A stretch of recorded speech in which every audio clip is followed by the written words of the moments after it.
الحمد لله نحمده ونستعينه ونستغفره ونؤمن به ونتوكل عليه ونعوذ بالله من شرور أنفسنا ومن سيئات أعمالنا من يهده الله فلا مضل له ومن يضلله فلا هادي له ونشهد أن لا إله إلا الله وحده لا شريك له ونشهد أن سيدنا ومولانا محمدا عبده ورسوله فأعوذ بالله من الشيطان الرجيم بسم الله الرحمن الرحيم لقد كان لكم في رسول الله أسوة حسنة وقال تعالى في مقام آخر قل إن كنتم تحبون الله فاتبعوني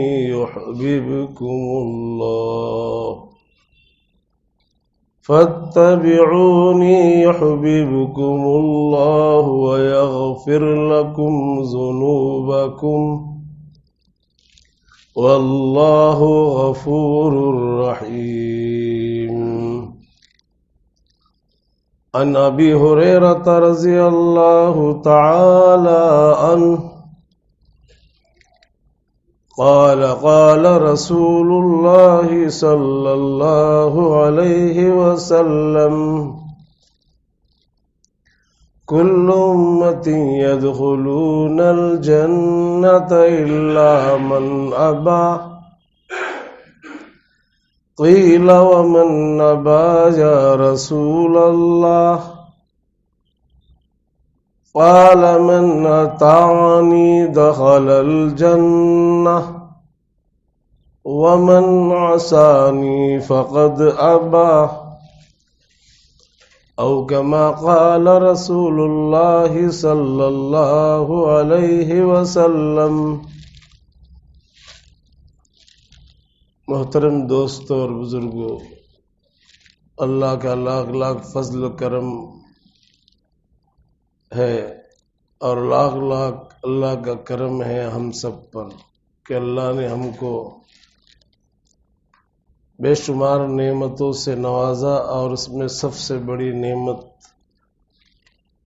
جو زور بازو سے روپے پیسوں سے حاصل نہیں ہو سکتی، ایمان کی دولت سے ہم سب کو سرفراز فرمایا۔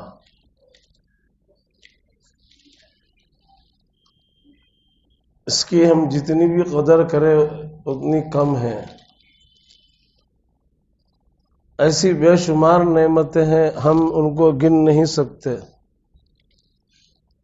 ہم پر جو اللہ نے نعمتیں سرفراز فرمائی ہے، اللہ قرآن پاک کے اندر ارشاد فرماتے ہیں وَإِن تَعُدُّوا نِعْمَةَ اللَّهِ لَا تُحْصُوهَا۔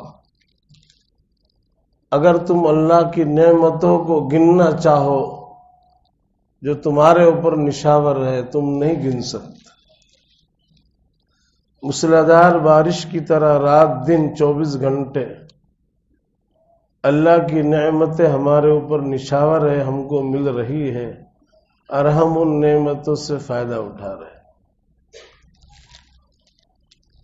ایمان سے بڑھ کر دنیا میں کوئی نعمت نہیں ہو سکتی، اور ایک نعمت جس کا ہم کو احساس نہیں ہے، اللہ نے ہم کو امت محمدیہ میں پیدا فرمایا، اس امت کے اندر ہم کو پیدا فرمایا، اور اسی امت کے اندر ہمارا انتقال ہوگا، حشر ہوگا۔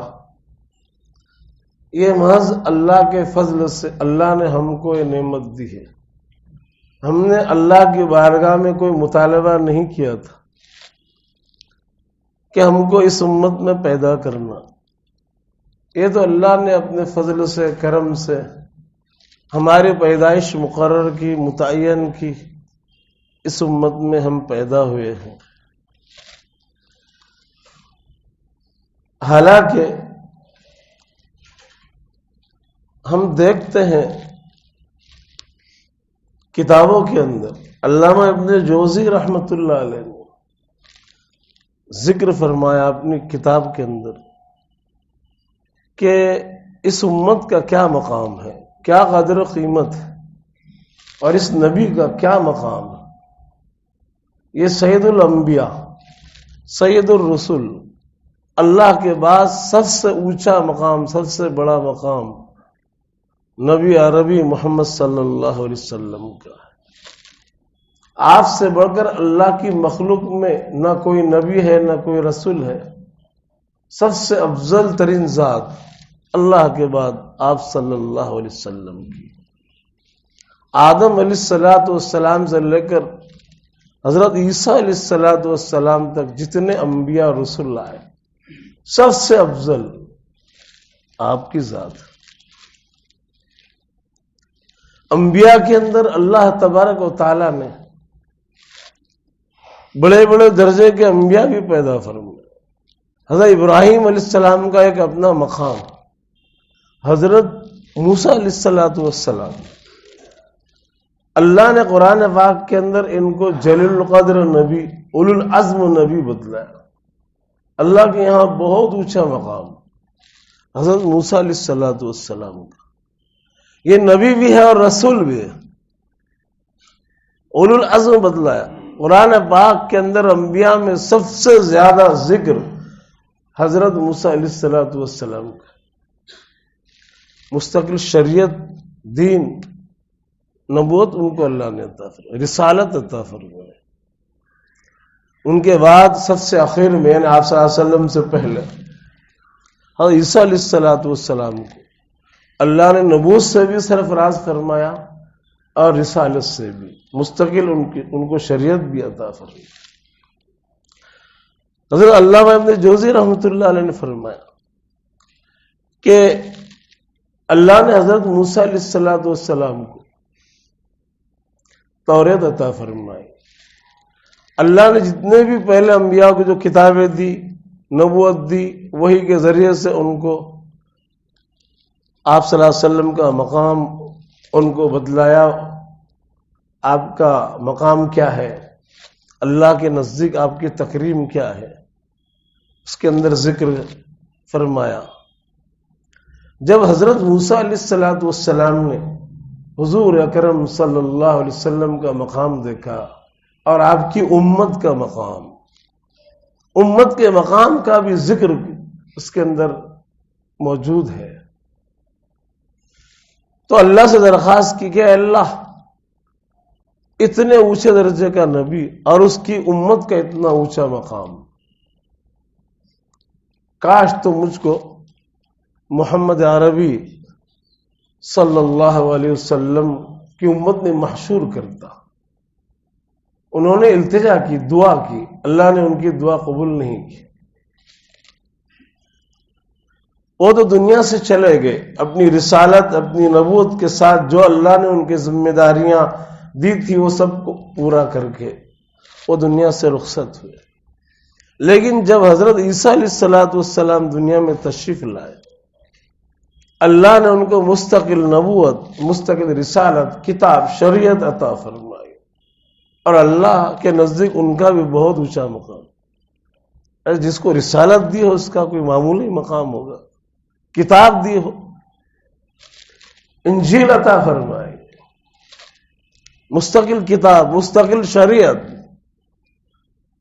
انہوں نے جو مقام دیکھا نبی پاک صلی اللہ علیہ وسلم کا اپنی کتاب میں اور آپ کی امت کا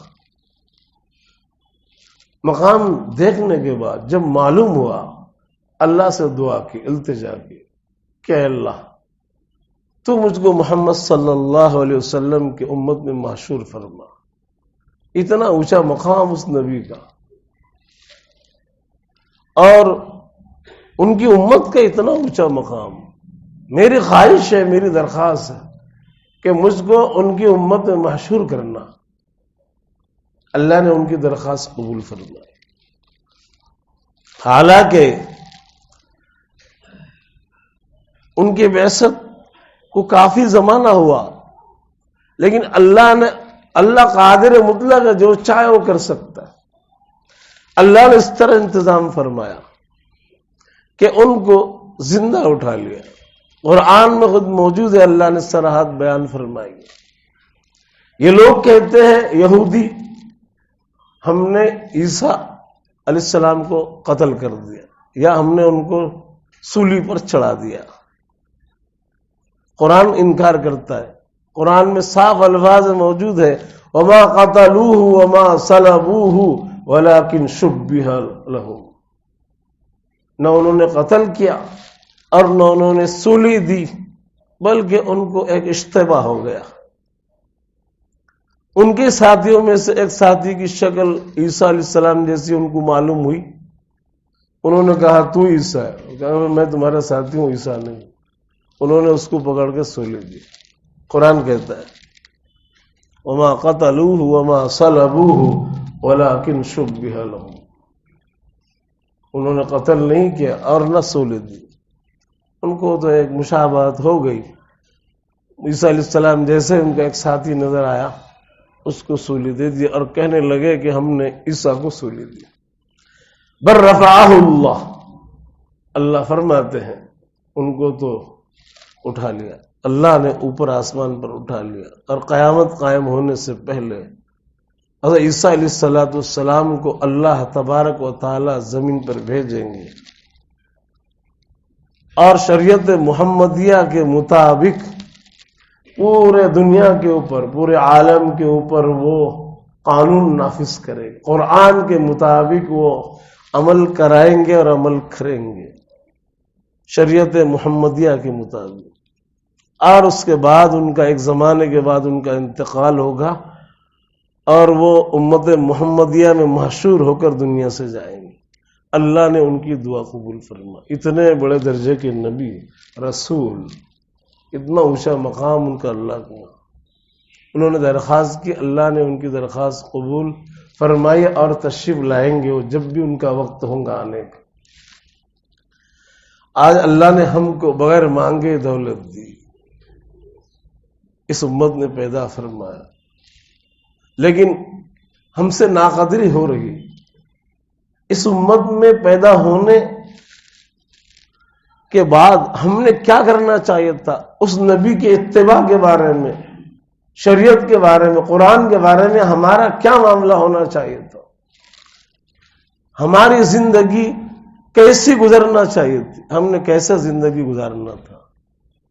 ہمارے محبت کا عالم نبی پاک صلی اللہ علیہ وسلم سے کیسا ہونا چاہیے تھا؟ ہم کو نبی پاک صلی اللہ علیہ وسلم سے کتنی محبت ہونا چاہیے تھا؟ کتنی محبت ہونا تھا، اور ہم کو کتنی محبت؟ کیا تعلق ہے ہمارا نبی پاک صلی اللہ علیہ وسلم سے؟ قرآن سے ہمارا کیا تعلق ہے؟ دین سے ہمارا کیا تعلق ہے؟ کتنا تعلق ہے؟ اسلام سے ہمارا کتنا تعلق ہے؟ اللہ سے ہمارا کتنا تعلق، کتنا ہونا تھا؟ ہم کیسی زندگی گزار رہے ہیں؟ ہم ابھی کس مقام پر ہیں؟ ہم نے کس مقام پر رہنا چاہیے تھا؟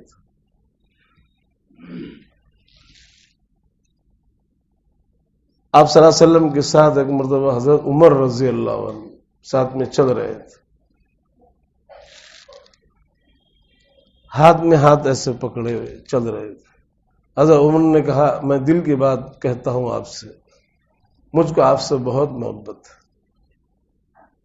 آپ صلی اللہ علیہ وسلم کو کہا کہ مجھ کو آپ سے بہت محبت ہے.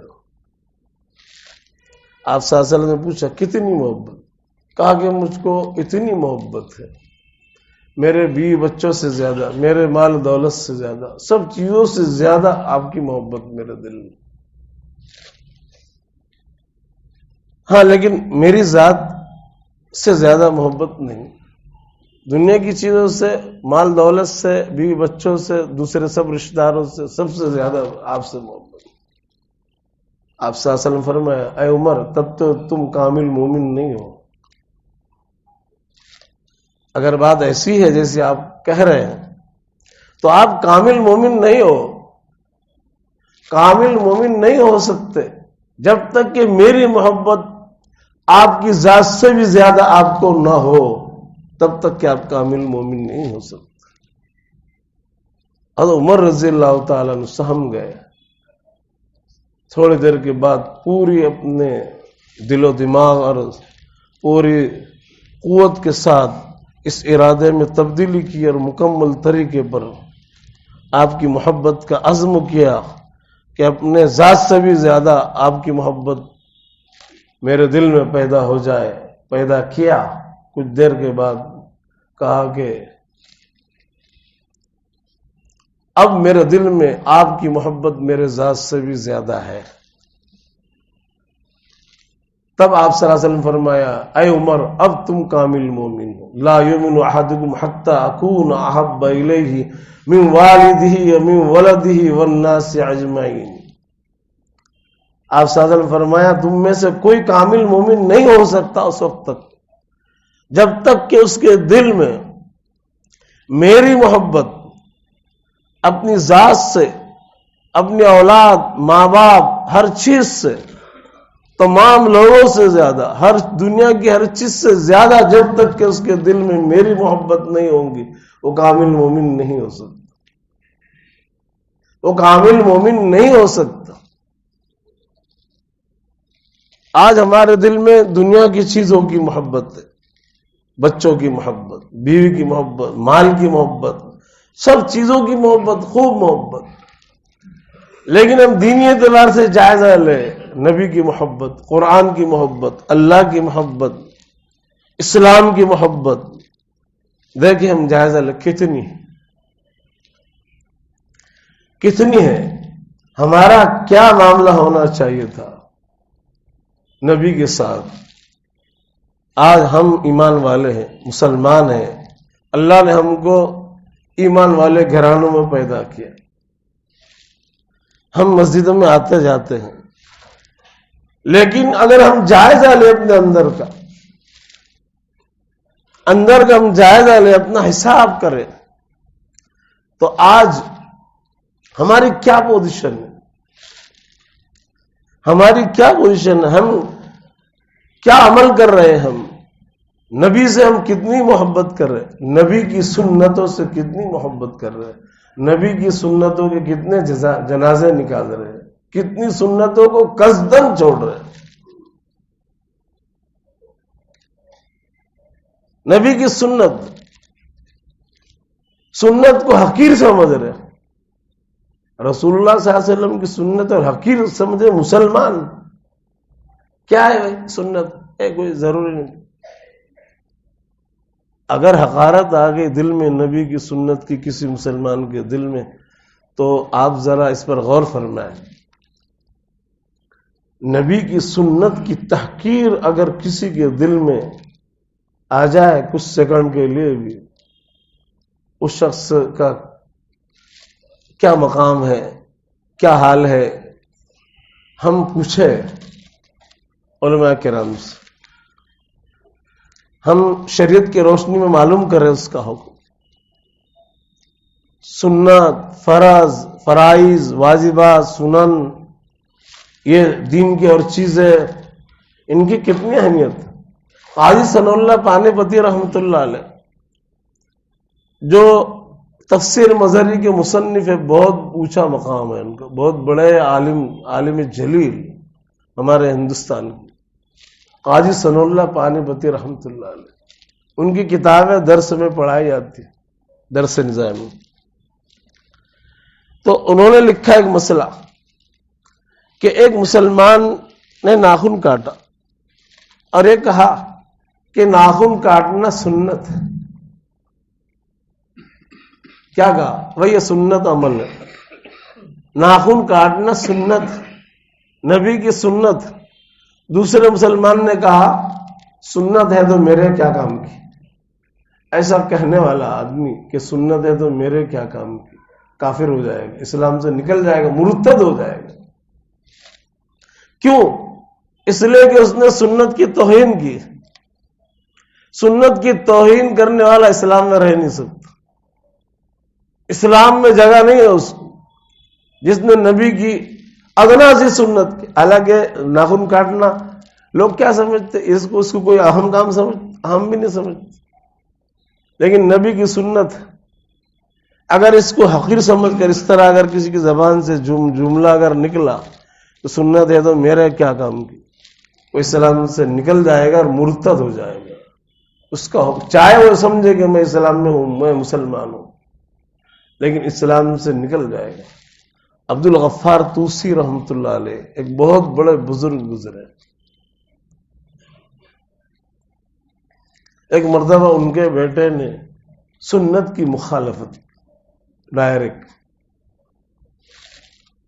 سامنے ان کی رسول اللہ صلی اللہ علیہ وسلم کی کسی سنت کے متعلق، یعنی اس نے ویرود اور مخالفت کا رویہ اختیار کیا سنت، تو وہ غصے کی تاب نہ لا سکے۔ ظاہر بات ہے کہ جو مخالفت کرے، جو ویرود کرے سنت کا کہ یہ غلط چیز ہے، میں نہیں مانتا اس کو، میں نہیں کروں گا اس کو، اس سے آدمی اس سے ہٹ جائے گا، کیونکہ یہ منکر ہے سنت کا، توہین کرنے والا ہے، گستاخ ہے، سنت کا انکار کرنے والا گستاخ رسول ہے، گستاخ سنت۔ ان کے نزدیک یہ مرتد ہو گیا۔ مرتد کی سزا قتل ہے، قتل کے علاوہ کچھ نہیں۔ دیکھیے ایک کافر ہے، کافر ہے اصلی، اور ایک مسلمان ہونے کے بعد اس نے کوئی ارتداد والا کام کیا، اسلام سے خارج ہوا، دونوں میں زمین آسمان کا فرق ہے۔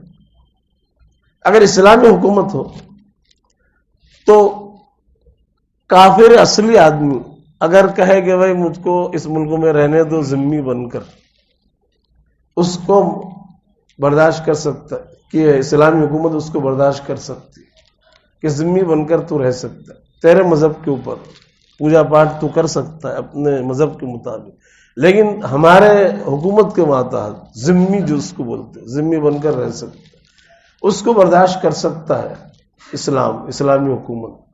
لیکن ایک اسلامی حکومت میں ایک مسلمان اگر سنت کی توہین کرے، اسلام کی مخالفت کرے، ویرود کرے، کوئی ایسی باتیں کرے جو اسلام کے خلاف ہو، یعنی مرتد ہو جائے، مرتد کو اسلامی حکومت اور اسلام برداشت نہیں کر سکتا، اس کو امیر المومنین بلائے گا، اس سے توبہ کر، اس حرکت سے توبہ کر۔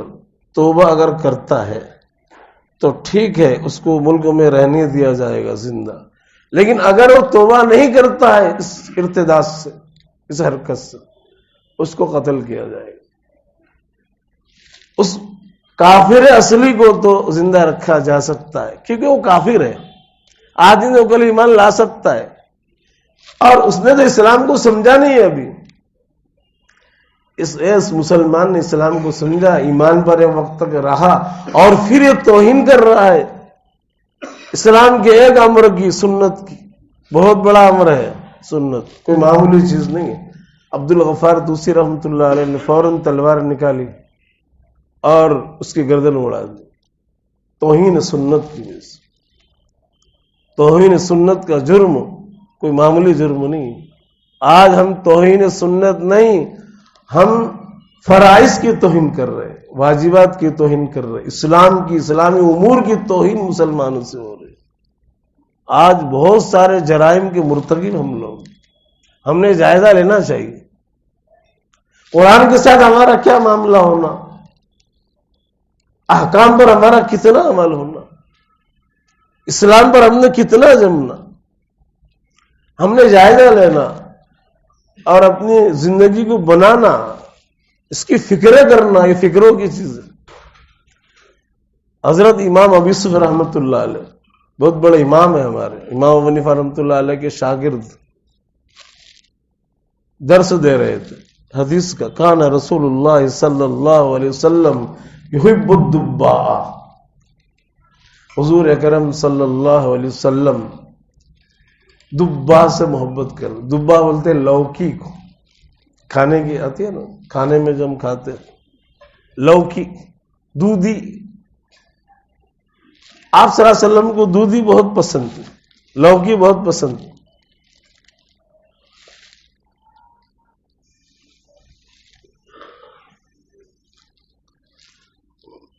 حضرت زید نے فرمایا اور دوسرے بھی کئی صحابہ کرام کہ جب ہم کو پتہ چلا کہ دودھی آپ صلی اللہ علیہ وسلم کو پسند ہے، اس دن سے ہم نے اپنے کھانے کی پسندیدہ چیز کھانے میں دودھی کو پسند کر لیا اور دودھی کو پسند کر کے کھاتے تھے، کیونکہ نبی کی پسندیدہ چیز ہر مسلمان کی پسندیدہ چیز ہونا چاہیے، کھانے میں، پینے میں، دوسری اور چیزوں میں نبی کی جتنی ادائیں ہیں یہ سب پسندیدہ ہے، جو اس کو پسند کرے گا اللہ کا وہ پسندیدہ ہو جائے گا۔ جتنے بھی اولیاء ہوئے ہیں اور جتنے بھی بڑے بڑے مقام جنہوں نے امت نے پایا ہے، نبی کی اتباع سے پایا، اتباع سے مقام ملے گا مسلمان کو، نبی کی اتباع سے ملے گا، نبی کی اتباع کو چھوڑ کر اگر کوئی مقام حاصل کرنا چاہے کبھی بھی نہیں ملے گا۔ عبد القادر جیلانی رحمۃ اللہ علیہ، حضرت حسن بصری رحمۃ اللہ علیہ، جتنے بھی بڑے بڑے اولیاء انہوں نے مقام حاصل کیا ہے، نبی کی سنتوں سے مقام ملا، نبی کی اتباع سے مقام ملا ہے۔ معمولی فعل بھی نبی کے خلاف نہیں کرتے تھے، معمولی زندگی کا ادنا سے ادنا فعل بھی، کوئی قدم بھی نبی کی سنتوں کے علاوہ نہیں اٹھاتے تھے، نبی کی سنت کو معلوم کر کے اس پر عمل کرتے تھے۔ امام ابو یوسف رحمۃ اللہ علیہ یہ حدیث بیان کی کہ آپ صلی اللہ علیہ وسلم کو دودھی بہت پسند تھی کھانے میں۔ ایک طالب علم جو بیٹھے ہوئے تھے سب کے ساتھ، انہوں نے کہا حضرت مجھ کو دودھی بہت ناپسند ہے۔ یہاں نبی کی پسندیدہ چیز کا ذکر ہو رہا ہے اور وہ نبی کی پسندیدہ چیز کی مخالفت کر رہا ہے کہ مجھ کو بہت ناپسند ہے۔ امام ابو یوسف رحمۃ اللہ علیہ وہ قاضی القضات تھے اس وقت کے، اس زمانے میں پاور والے آدمی تھے، ہر اعتبار سے، دینی اعتبار سے بھی، دوسرے اعتبار سے بھی، حکومت کے اعتبار سے پاور تھا ان کے پاس۔ درس دے رہے تھے، تکیے کے نیچے سے تلوار نکالی اور میان سے باہر کی، اس کو کہا فوری طور پر توبہ کر، اس سے رجوع کر جو تو نے کہا نا کہ مجھ کو نفرت ہے دودھی سے، اس سے توبہ کر اور اقرار کر کے مجھ کو دودھی سے محبت ہے، میں توبہ کرتا ہوں اس نفرت سے اور اس قول سے، تو تیری جان بخشی ہوگی، ورنہ ابھی اس تلوار سے تیری گردن اڑا دوں گا، تو مرتد ہو گیا ہے۔ میں نے آپ صلی اللہ علیہ وسلم کی محبوب چیز کا ذکر تیرے سامنے کیا اور تو اس کا ورود اور اس کی مخالفت اور نفرت کو ظاہر کرتا ہے، تو مرتد ہو گیا ہے، توبہ کر اس سے تو جان بخشی ہوگی۔ اس نے توبہ کیا تو اس کی جان بخشی۔ یہ معمولی بات نہیں، آج ضرورت ہے کہ ہم یہ سب باتوں کو معلوم کریں، قرآن کو، فرائض کو، واجبات کو، نبی کی سنتوں کو، ہم کو کیا کرنا ہے، کس طرح ہم کو زندگی گزارنا ہے، اس کے مطابق کیا ہے ہم زندگی گزارے۔ ہم کو شتر بے مہار کی طرح زندگی بسر نہیں کرنا ہے، ہم کو شریعت کے مطابق زندگی بسر کرنا، قرآن کے مطابق، نبی کی سنتوں کے مطابق، نبی کی طریقوں کے مطابق ہم کو زندگی گزارنا ہے، اور ہم کو آخرت کی زندگی بنانا۔ وہ بنے گی کیسی؟ ایسی تھوڑی زندگی بنے گی اور وہاں کامیابی ملے گی۔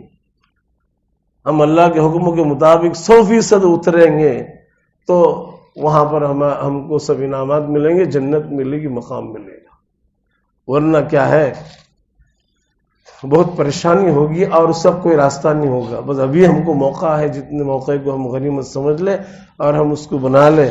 اللہ تعالی ہم سب کو عمل کی توفیق عطا فرمائے اور سنت کے مطابق زندگی گزارنے کی توفیق عطا فرمائے۔